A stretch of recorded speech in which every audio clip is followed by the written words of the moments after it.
Hey guys and gals, it's your buddy Drew with Living History's Mysteries and Ferocious Feline Productions. You know, so often on this channel, as we're looking back at these historic moments, I've tried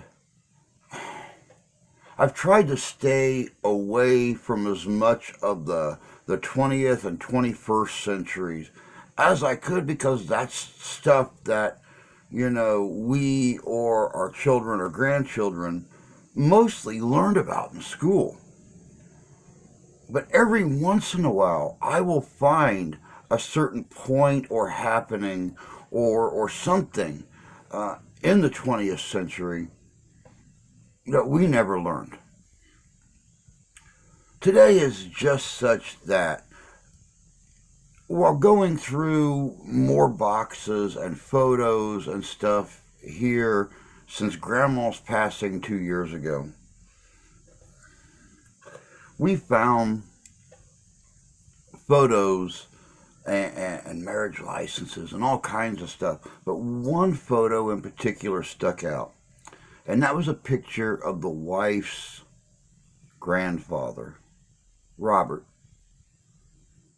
in his younger days serving in the Navy.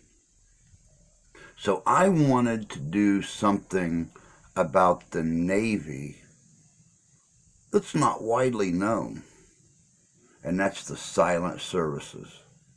But before we touch on that, we're going to touch on a not so well known World War I hero, decorated, and still to this day not so widely known. Check this out. This is good.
turning point in history. A monument to the battleship Arizona commemorates the beginning of America's involvement in the Second World War, while the USS Missouri represents its end.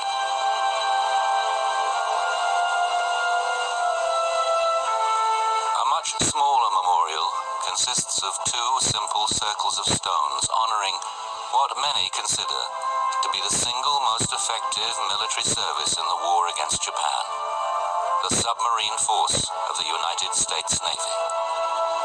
The American submarine campaign during the Second World War was the most absolutely decisive victory of that war. The submariners in the Pacific reduced the Japanese Imperial Navy and its merchant fleet to near non-existence. A short distance away from the memorial stones is the USS Bowfin, a survivor of the conflict, preserved now in her wartime condition as another monument to American submariners. Curious visitors come in peace today, but in her prime, the Bowfin was a warrior, traveling nearly 100,000 miles on 9 war patrols, sinking more than 67,000 tons of Japanese shipping. But such victories are not won without sacrifice. There are 52 stones at the Pearl Harbor Submarine Memorial representing the 52 boats lost in action during World War II and the 3,505 men who perished with them.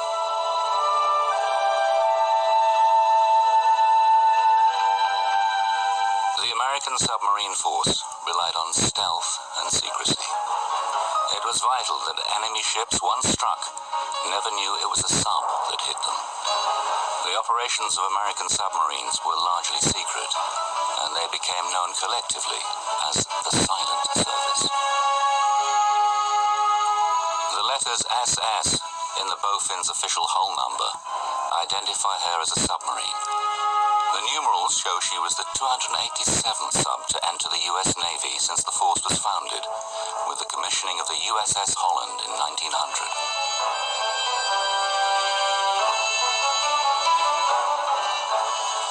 Bowfin and the other boats of her time represented the pinnacle of American submarine technology, which was slow to grow, but luckily peaked just before the Second World War, at the critical moment when it was needed the most. 2 decades earlier, in the First World War, Germany had proved the submarine could be a deadly weapon, with such sinkings as the civilian ocean liner Lusitania. The rest of the world, however, recoiled from this indiscriminate warfare. At that time, there was a great abhorrence of submarine warfare, particularly the unrestricted type that was considered almost cowardly to attack and sink unarmed merchant ships or even ones that had a deck gun. In the 1920s, arms limitations treaties officially declared unrestricted attacks to be immoral. The operational doctrine for submarines was known as the cruiser rules. The cruiser rules meant that the submarine had to surface across the merchant ship, inspect its cargo or whatever, and then put the crew in a place of safety. This political climate between the wars threw naval planning into confusion. If stealth attacks were unacceptable, how else could submarines be used? Prior to the World War II submarines, and some years before World War II started, there was quite a discussion in the Navy as to the proper employment of our submarines. And it was decided that the battleship was the backbone of the Navy. The idea was that the submarines were adjuncts to the battle line. They were to help the battle line. And so what was the mission of the submarine? Well, it was to scout ahead of the fleet. And that's why they had to be called fleet submarines. Prior to the mid-1920s, American submarines had been small, awkward, and ineffective. But now, to keep up with the fleet, subs needed 20-knot speeds and long-range capabilities. This demanded designs for boats exceeding 300 feet in length.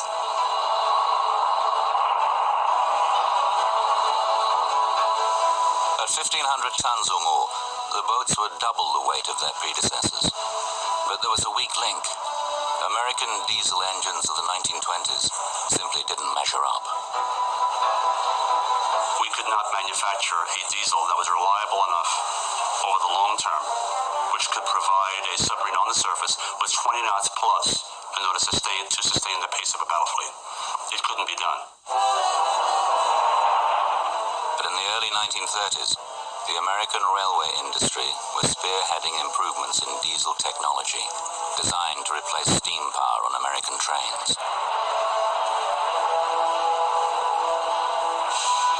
A fortunate coincidence for the Navy. Similar engines were ideal for submarines. One of the things you have to remember about submarines is that they have to have two power sources. One for submerged operations, which is all electric, and one for surface operations, and that's the diesel engine. An efficient new arrangement no longer geared diesels directly to the propellers as in earlier subs. Now the engines drove generators full-time, feeding current to electric motors which turned the propellers instead. Large banks of batteries provided the power when the sub was submerged, and the diesels had to be shut down. By the time of 1934, we really had a submarine that had almost all the characteristics of the fleet boat that did serve during the war. And from then on, it was a case of improvement and refinement. Among those refinements were features to make the crew comfortable on long voyages, because the next military opponent facing Navy submarines was undoubtedly Japan.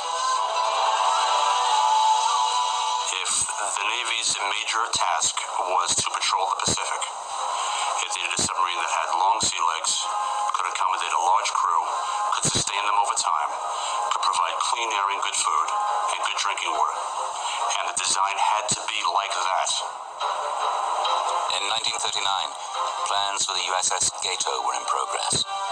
With war on the horizon, its design became the fixed standard for mass production. The Gato-class subs were 12 feet long and carried a crew of 80. They could make 19 knots on the surface, dive 300 feet, and were equipped for journeys of 10,000 miles or more. The American fleet submarine had come of age. I think they were the best built submarines in the world, barring none. Germans, anybody else, we had the best. Ours were Cadillacs. We all had our own bunk. We had 3 good meals a day, and we had a clean boat. We had a good crew. We had water. Well, we'd take a bath once a week, and they were very reliable and dependable. But the first of the Gato-class subs would fail to be ready in time to do the job for which they were designed. World War II was about to begin.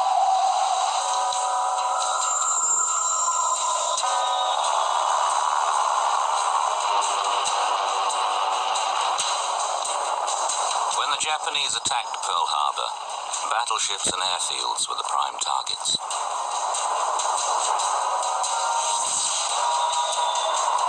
Unnoticed or ignored were the submarines, whose crews were among the first Americans to fight back. When the Japanese attacked Pearl Harbor, there were a number of submarines alongside the dock in the submarine base. They, of course, immediately went to general quarters, as all the ships did, and they ran up on deck and got their guns and tried to shoot at the airplanes. A remarkable set of photographs offers a seldom-seen view of the attack. The submarine Narwhal at anchor with the explosive clouds of black smoke rising from mortally wounded battleships in the background.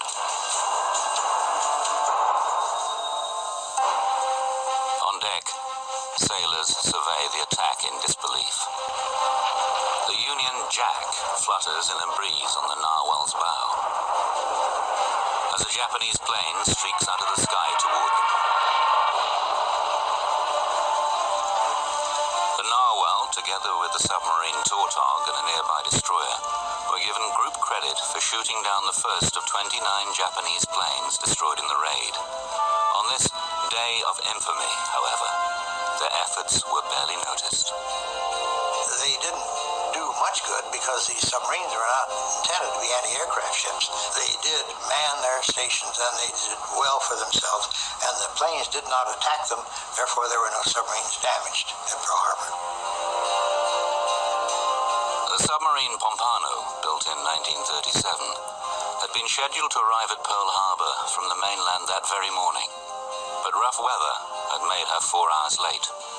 A young officer, Roger Payne, was on board. The message that we got, plain language, was, "This is no drill. Attack on Pearl Harbor. This is no drill." And that was really the only word that we had for quite a while. With cautious war procedures suddenly in place, the Pompano did not reach her destination for another 2 days. It was a very shocking thing indeed to enter Pearl Harbor and to see battleship row in a shambles, bodies actually floating in the water still. This was 2 days after the event. The pre-war rules of restraint and political courtesy under which all subs had previously operated were suddenly gone. When the Japanese hit us at Pearl Harbor, that wiped all the rules off the books. We got a piece of paper signed by Admiral Nimitz directing our skipper to use unrestricted submarine warfare, sink ships of any kind whenever he found them. I was cheering. I was emotionally affected by what I saw as the quality of my leadership. At the start of the Second World War, there were only 55 American submarines in the Pacific, split between Pearl Harbor and the Philippines. A number of these were the obsolete S-class boats, built in the early 1920s, and useful for little more than training. The others, like the Pompano, were advanced but developmental fleet subs. The new mass-produced Gato-class boats were yet to be completed. When the USS Gato was commissioned 3 weeks after the attack on Pearl Harbor, it signaled the beginning of a massive building program that would put 221 new fleet submarines into duty before the end of the war. In 1943, the Gato class would be succeeded by the Baleo class subs. Nearly identical in appearance, they were equipped with heavier hulls and called thick skin boats, allowing dives to 400 feet, 100 feet deeper than the thin skins.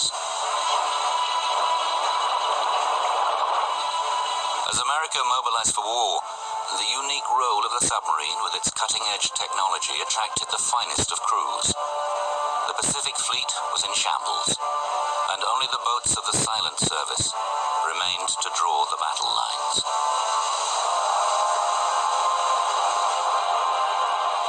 We were fortunate during World War II. Lots of people wanted to get into submarines for different reasons. But the main one was that the submarine was carrying the war to the Japanese at the time, while our surface forces in the beginning of the war were, rebuilding in order to be able to carry the battle to the final conclusion. There were a lot of people who, even though they didn't have an engineering education, were very, very interested in what made things tick. And there were a lot of things on board a submarine that ticked and needed taken care of.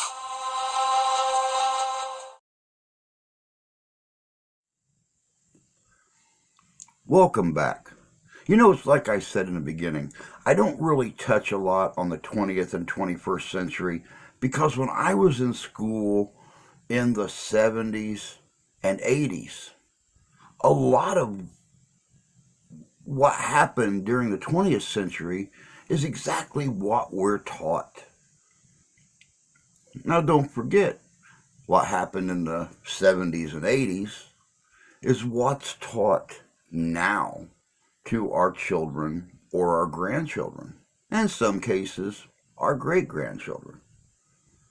But every once in a while, we run across something that happened in the 20th century that's not widely known. I wanted to touch on the silent services in the U.S. Navy because of my wife's grandpa, Robert Hunt, who served as a cook in the U.S. Navy.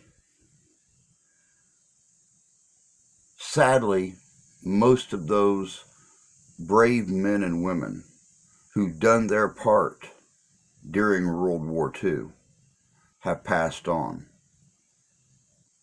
But keeping their stories alive, in an essence, is keeping them alive. Until next time, take care of yourselves, take care of each other. God bless you, God love you, we do. And we'll see you out there.